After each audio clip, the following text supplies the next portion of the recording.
Hola, yo soy Nelson Y yo soy Guillo. y estás en donde vive el miedo.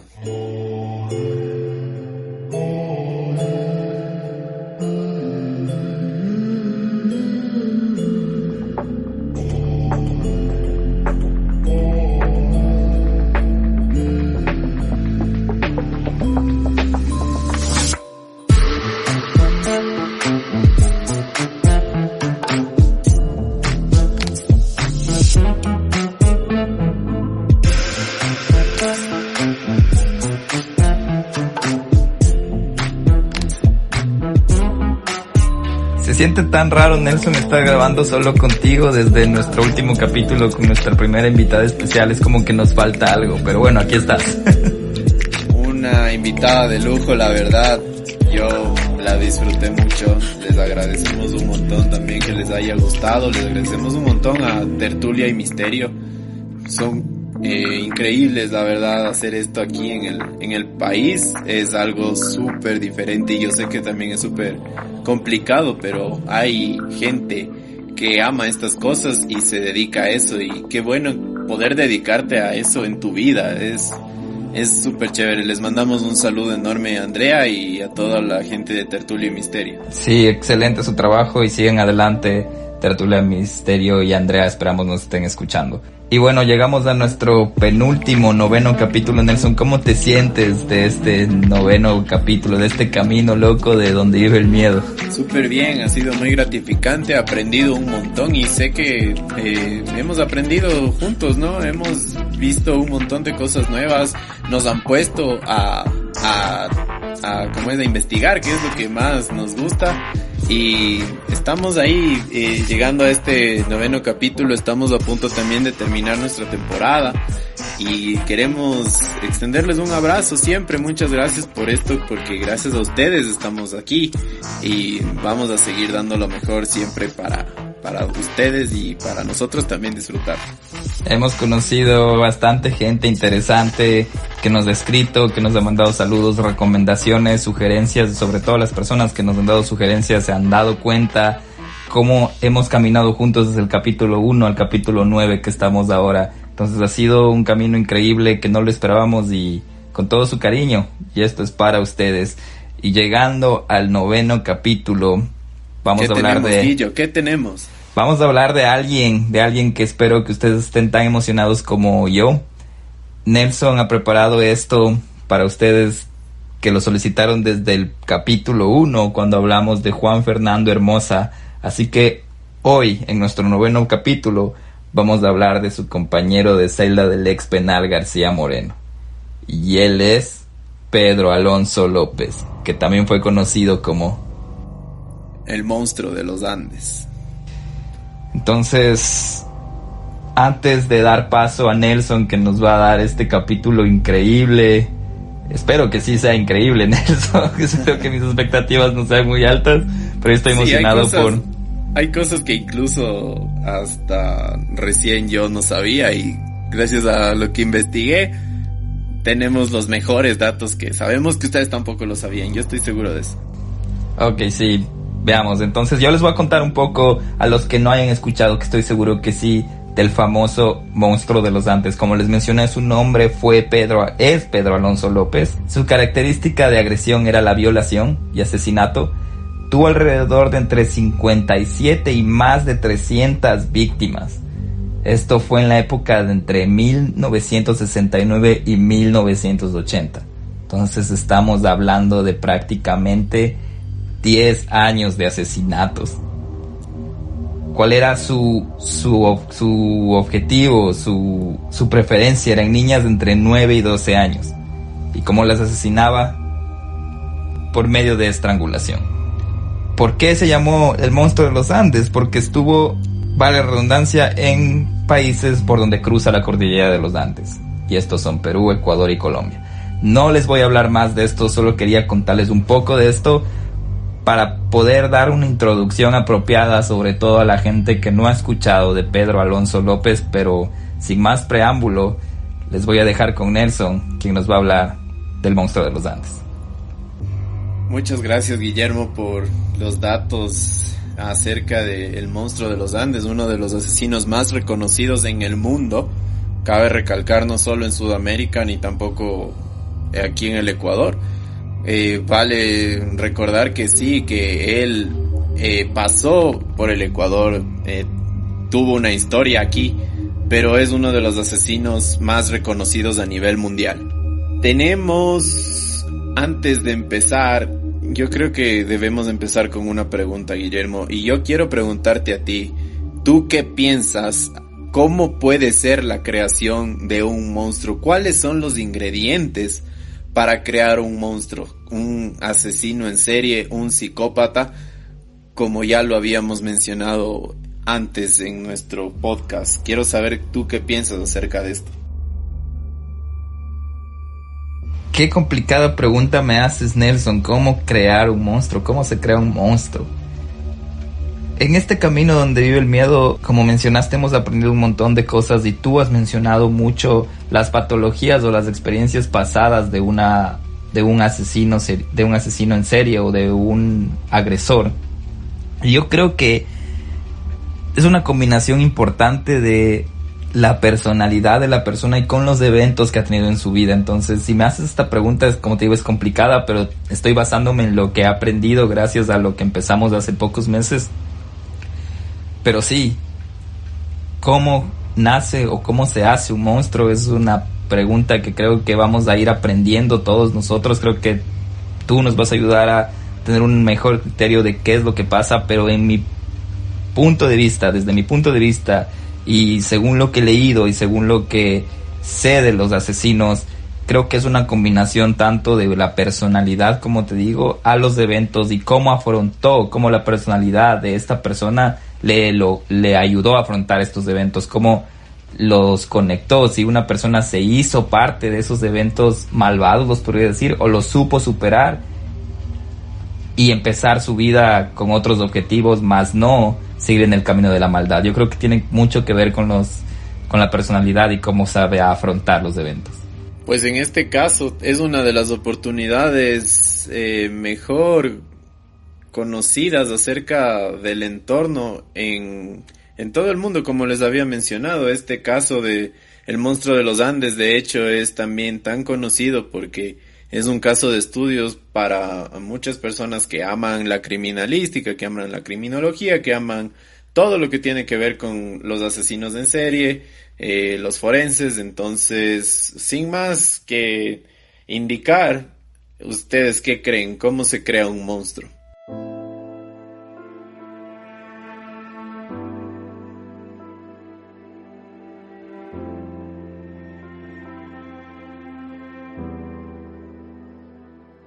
La situación en Colombia en los años 40 y 50 fue caótica. Comenzaron varios hechos considerados como parte de una guerra civil que apagó la vida de más de 200,000 personas. Durante este periodo ocurrió el conocido Bogotazo, donde en tan solo un par de años se dieron en la capital entre 3,000 a 5,000 muertos y fueron destruidas más de 145 construcciones. Resultado de los enfrentamientos entre partidarios liberales y conservadores. Gracias a esto, aún tenemos varios grupos guerrilleros activos que actúan hasta hoy. Era tan violenta la situación que las personas perdieron la sensibilidad por completo, al ver que todos los días se asesinaba gente, que se arrastraban cuerpos por las calles de la ciudad hasta algún emblemático edificio, o incluso parece ser que la gente disfrutaba jugar con los restos de los insurgentes o burgueses en las manifestaciones de las calles. La gente asesinaba a los contrarios a golpes. El efecto se expandió por todo el territorio colombiano. Ya no solo había una ola de violencia en la capital, Bogotá. Uno de los daños más considerables de estos sucesos fue una crisis económica insostenible como consecuencia de lo que pasó. Es así como en Tolima, un poblado en el departamento de Nariño en Colombia, y en otras ciudades también pequeñas o grandes, el oficio más antiguo del mundo la prostitución era una actividad rentable para algunas personas. Benilda, por favor recuérdenle porque yo también creo que es parte protagonista de este caso, era una mujer de escasos recursos, la cual se vio obligada a realizar la actividad de la prostitución. Y durante este periodo tan caótico de Colombia, alumbró a su 7º hijo de 13 que tuvo, y lo nombró Pedro Alonso López.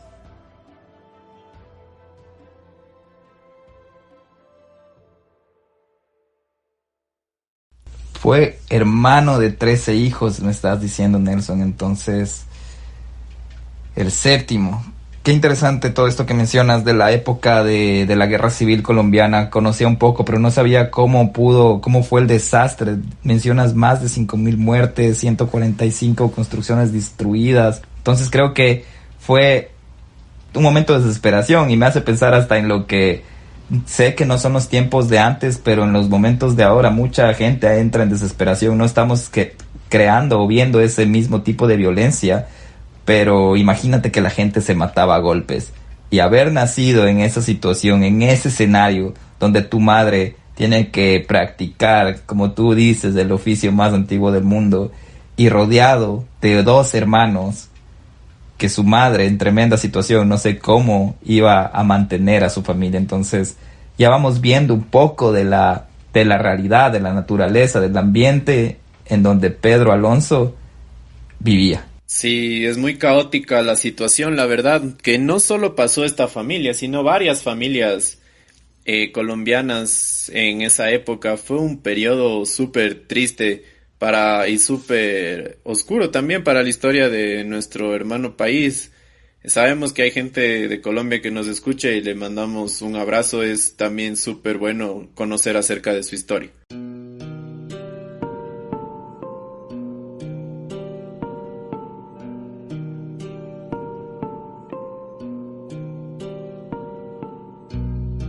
Es así como los hermanos tuvieron una vida muy dura, en la que desde pequeños tuvieron que trabajar.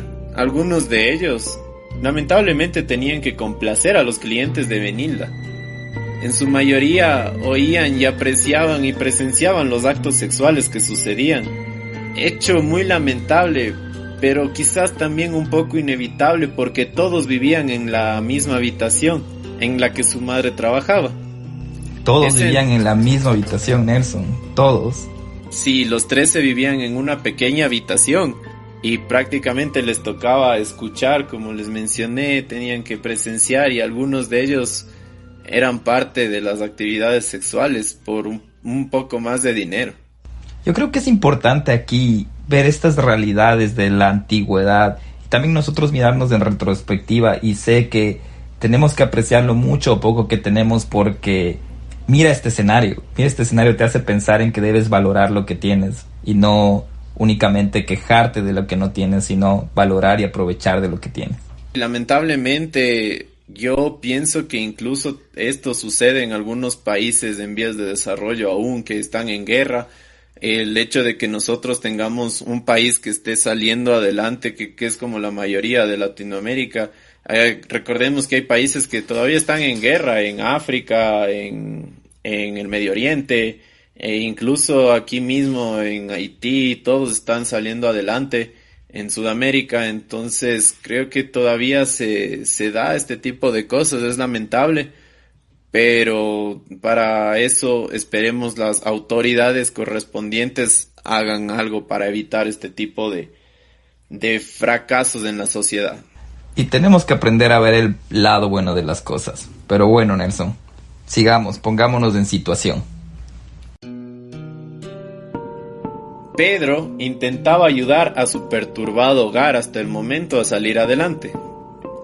Usualmente los niños mezclaban entre trabajo, el juego y también peleaban, lo que a Benilda no le agradaba siempre.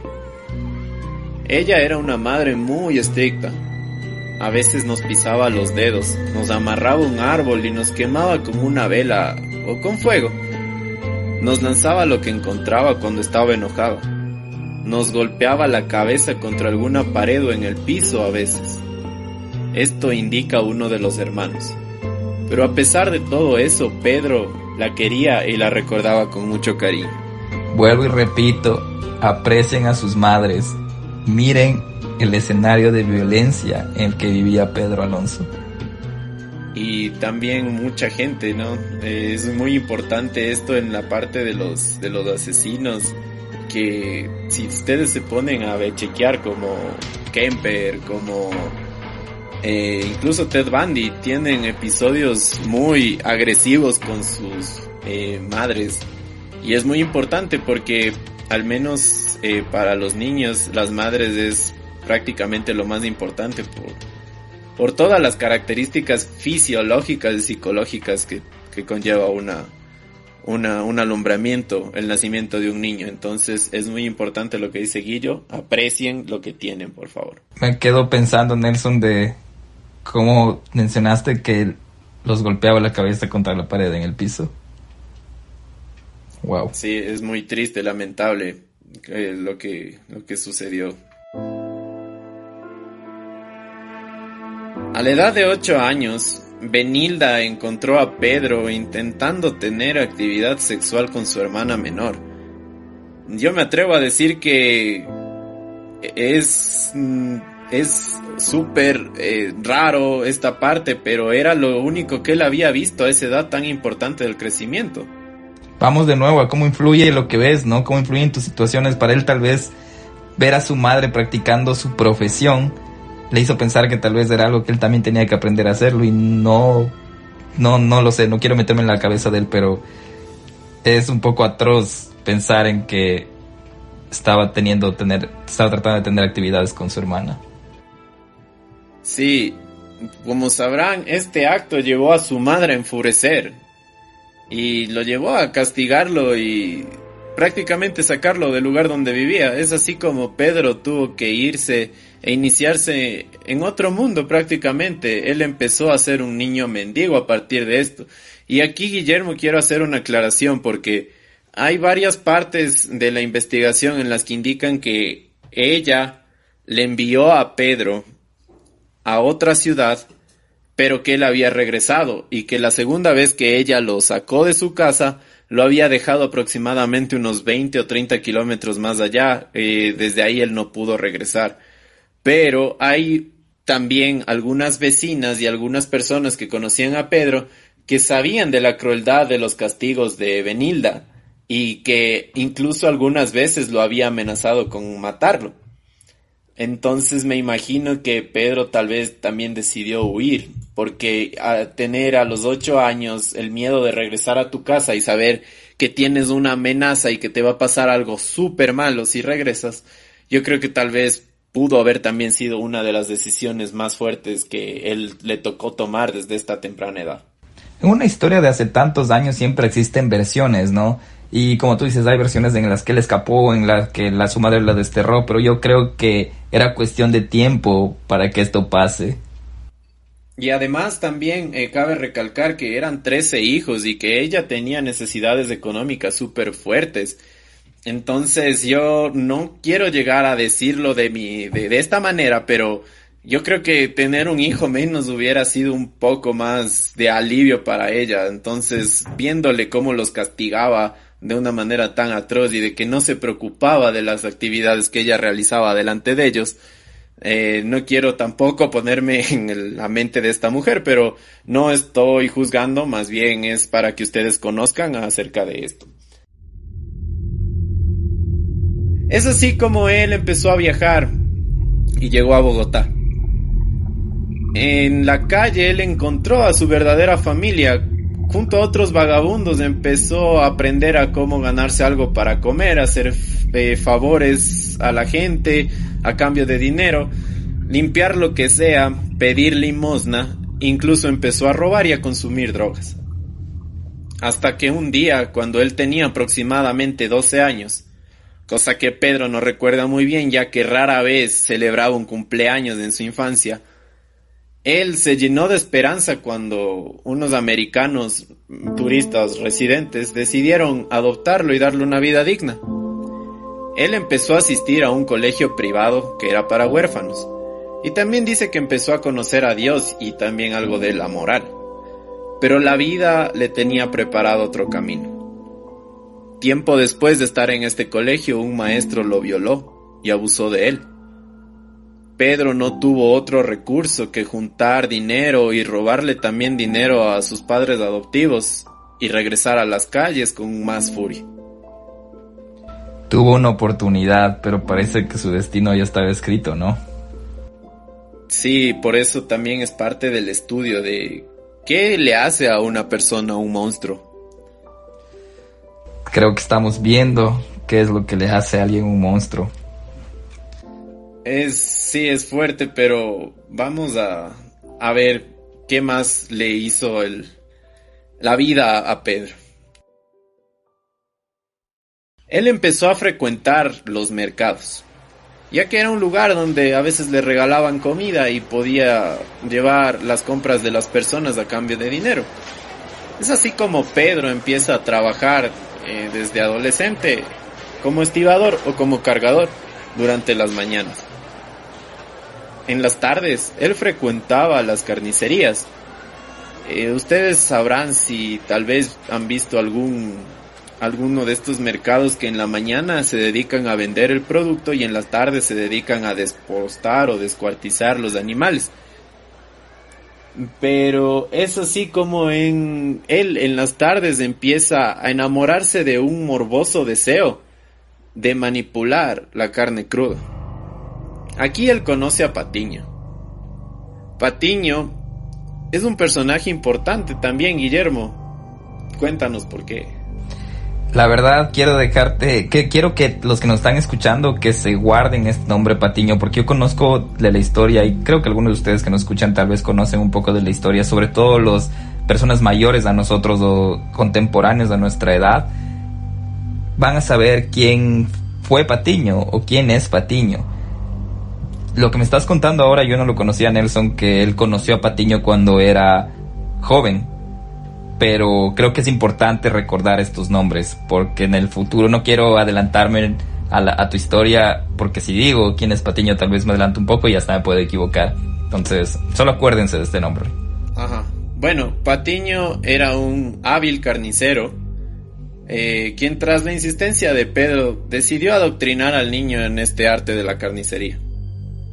Pedro era muy hábil para aprender, era muy inteligente y poseía una fuerza descomunal para la edad que tenía, resultado de cargar tantos bultos en la mañana.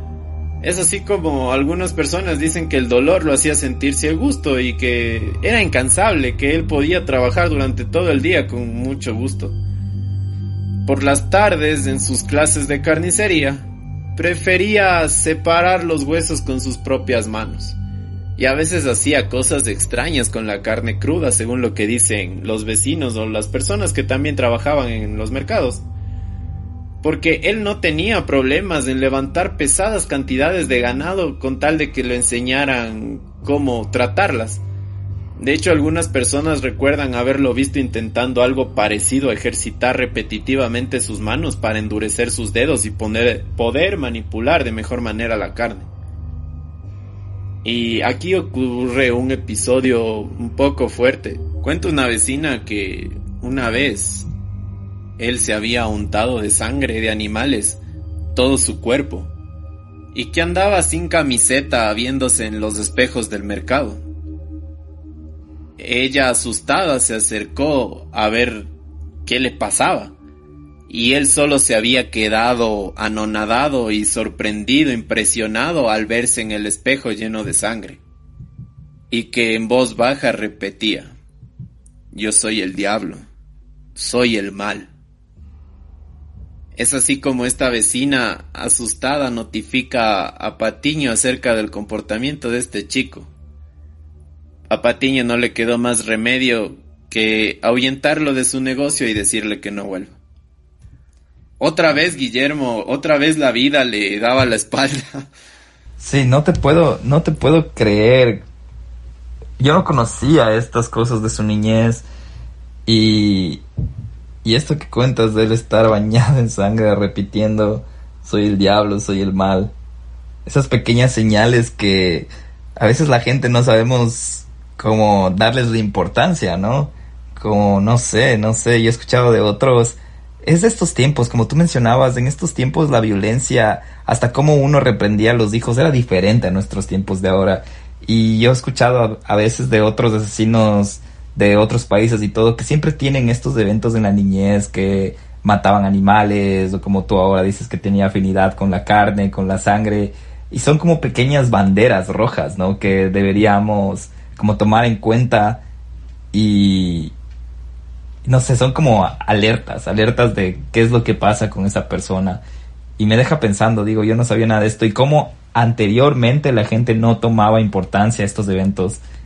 Sí, eso también yo pensaba mientras estaba estudiando esto acerca de, o sea, a veces antes la gente decía, ah, sí, quizás está loco, mira qué normal que juegue con la carne de esta manera, pero ahora sabemos que en un futuro esos pueden ser parte de una acumulación de cosas que algún rato pueden llevarte a detonar en algo.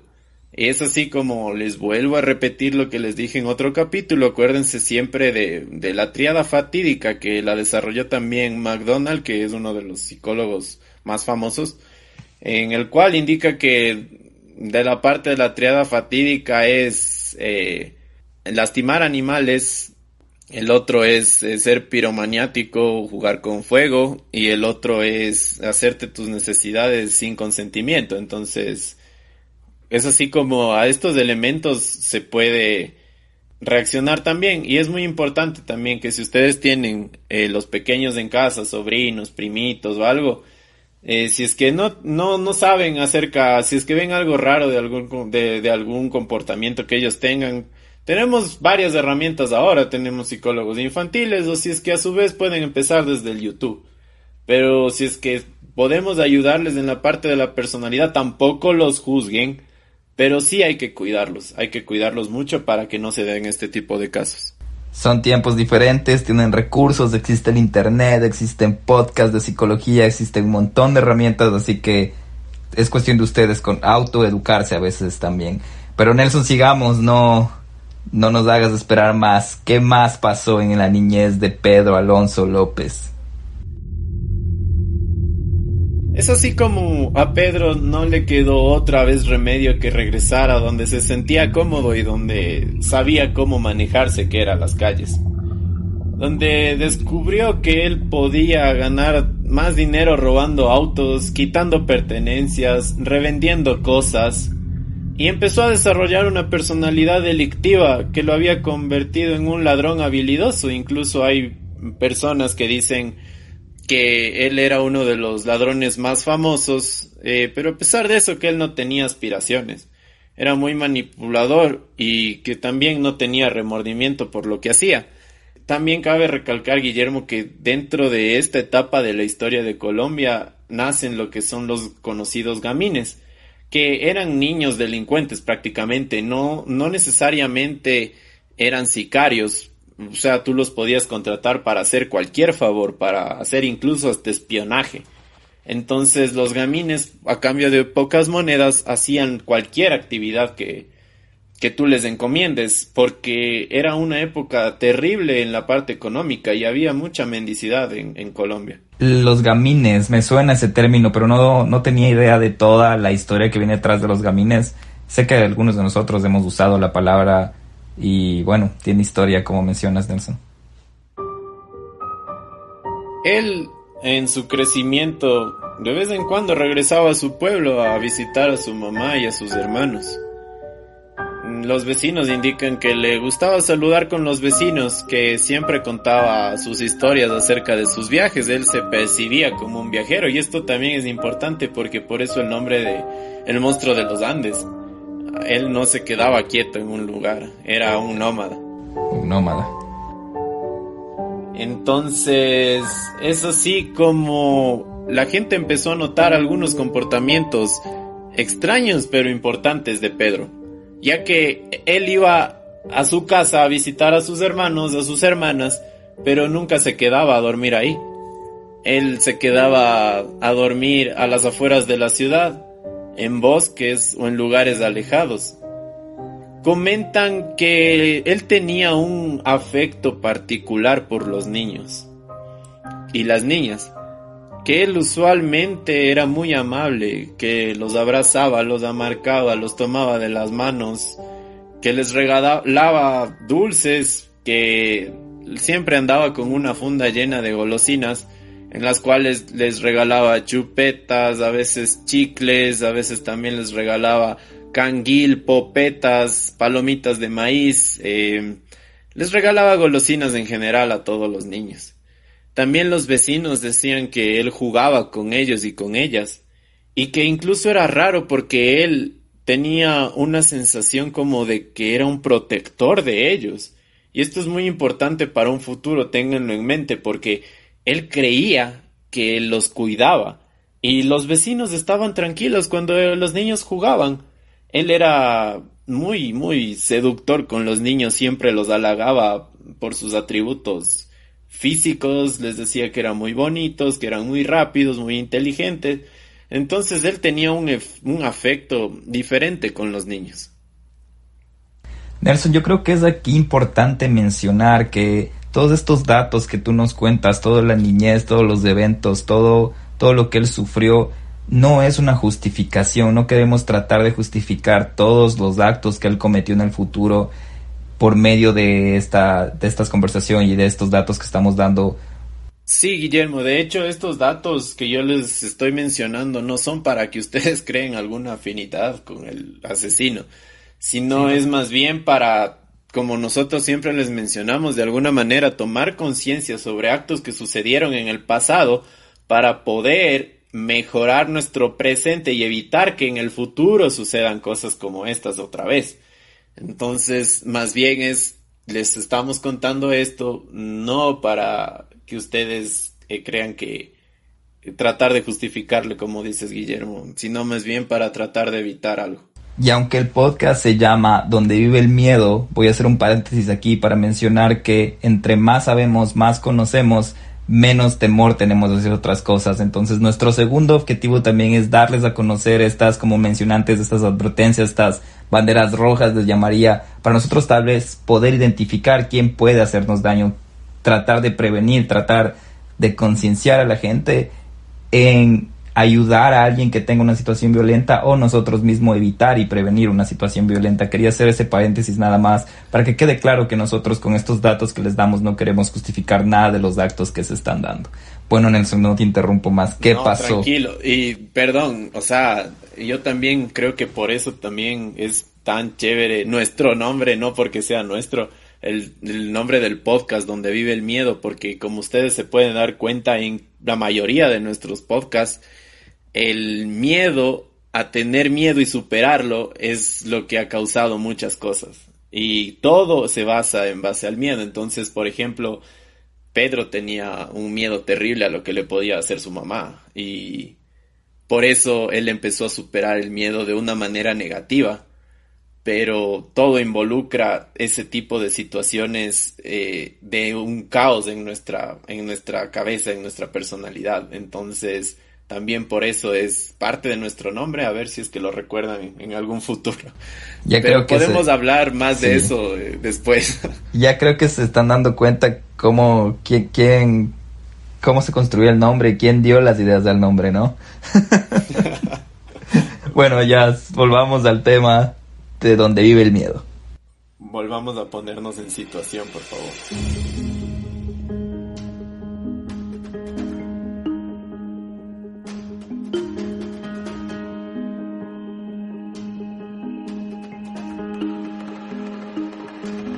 A finales de los años 60, a la edad de 18 años aproximadamente, como les decía, Pedro no sabía qué edad tenía porque casi nunca celebraba un cumpleaños. Él fue capturado por robo de autos, por hurto. Una vez en la cárcel le habían puesto una sentencia menor de un par de años. Pero él pasó a ser considerado un delincuente común porque estaba robando autos. Entonces lo pusieron con los demás presos, con los regulares, con los ladrones comunes. Es aquí cuando él tuvo otro episodio traumático de su vida. porque en la cárcel fue violado por 3 hombres.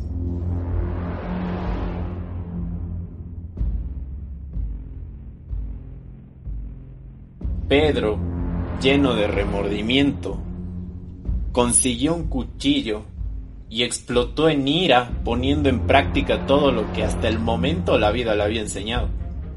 Fue la primera vez que él había asesinado y que quedaba registrado. Asesinó brutalmente a los 3 agresores, con varias puñaladas en prácticamente una fiesta de sangre.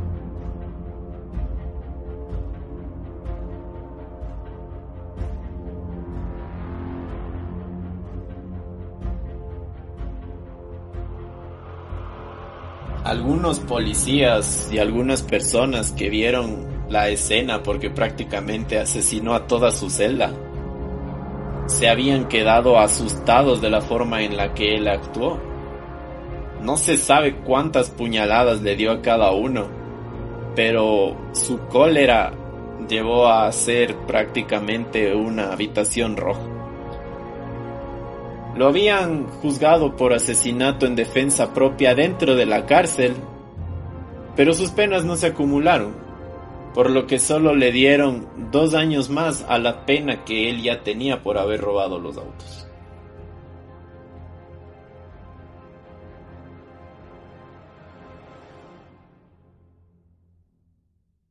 Él era un recluso con buena conducta.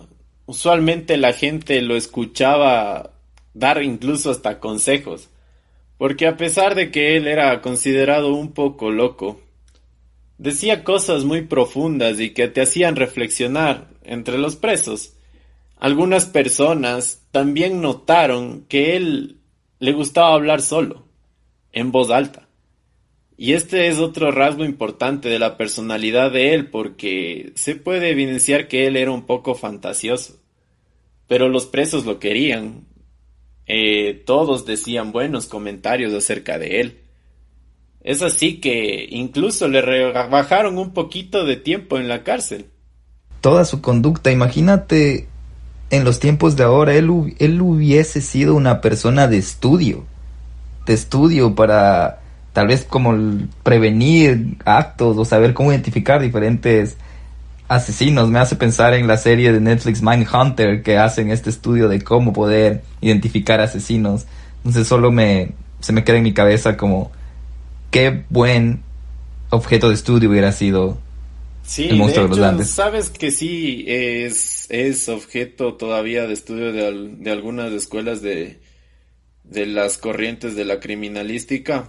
Y como tú mencionas, como lo podemos ver en varias series como CSI, Mindhunter, en Bones, en Huesos, en La Ley y el Orden, así se puede tratar de determinar qué es lo que le lleva a una persona a convertirse en monstruo, qué es lo que le lleva a una persona a pagarse también como psicópata, porque también imagínense, después de haber matado a 3 personas brutalmente, que él haya sentido una paz y poder ser un buen preso para que le rebajen la condena. ¿Qué hay en la mente de Pedro Alonso López en esa época? Es muy interesante también saber acerca de eso. Pero bueno, en fin, es como en 1973 Pedro había ya pasado a ser prácticamente un maestro de la manipulación. Ya se controlaba mejor. Había aprendido muchísimo en la cárcel, no solo de técnicas de delincuencia como lo hacen ahora muchos, ¿no? Sino más bien había aprendido leyes, había aprendido mucha filosofía, le gustaba la poesía y otro tipo de artes. Él se había encaminado en dejar de consumir las sustancias que le hacían tanto daño y tener pensamientos negativos, y más bien tener una retrospectiva a su vida, por lo que varios reclusos indican que él daba buenos consejos, él daba buenas historias y que les había ayudado a cambiar la vida de ellos de alguna manera. Pero lo que no sabíamos es que él tenía otro proyecto en mente. Él quería cuidar niños y niñas pero de una manera muy peculiar.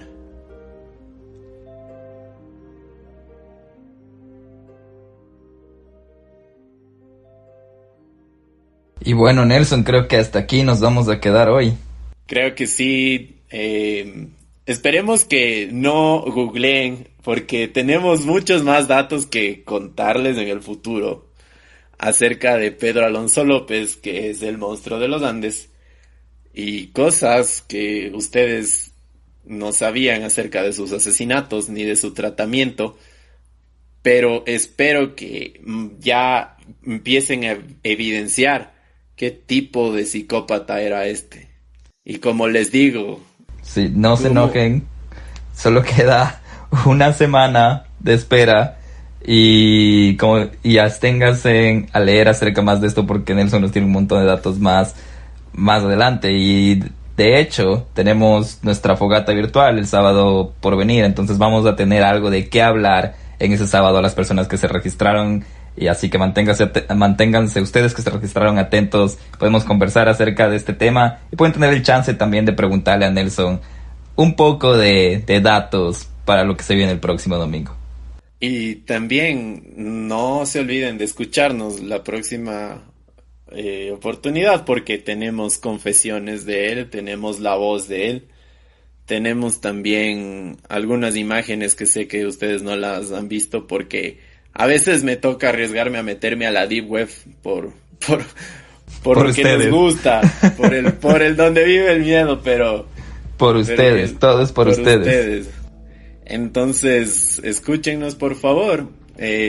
Como siempre, recomendarles que nos den mucho cariño en redes sociales. Podemos hacer que esto sea más grande si ustedes comparten, si le dan like en nuestro Instagram, que es @dondeviveelmiedo, en nuestro email, dondeviveelmiedopodcast@gmail.com, y en Facebook, @dondeviveelmiedopodcast. Así que ya saben, estamos súper felices, a la vez de esos sentimientos encontrados de acabar la temporada, pero igual felices de darles todo lo que piden y de darles en 2 grandes capítulos. Así que el próximo capítulo vamos a acabar con el monstruo de los Andes. Compartan, Spotify Podcast es gratis, no necesitan suscripción. Y ya creo que nos vamos a seguir escuchando. A los que nos vemos el sábado, y a los que no, nos escuchamos el próximo domingo. Cuídense un montón, un abrazo de mi parte, bye. Sí, un abrazo, muchas gracias por escucharnos. Esto es Donde Vive el Miedo. Esperamos lo que nos digan, comentarios. Ya se te escucha con nostalgia, ya no quieres dejar el Donde Vive el Miedo, se te escucha la tristeza. Sí, ha sido muy bonito para mí. Y bueno, síganse cuidando ahorita en el distanciamiento social, usen mascarilla, lávense sus manos por favor. Y ya saben, la parte mental es súper importante siempre. Yo les mando un abrazo, estoy ansioso de verles a los que van a poder entrar a nuestra fogata, y a los que no, ya vamos a tener más oportunidades, yo sé que sí.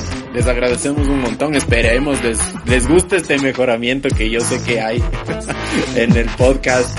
Por todas sus sugerencias, por todo, pero el que muchos despiden no quiere irse, Nelson, por favor. Les mandamos un abrazo, cuídense y sigan teniendo miedo, que es bueno. Ok, nos vemos, bye. Bye.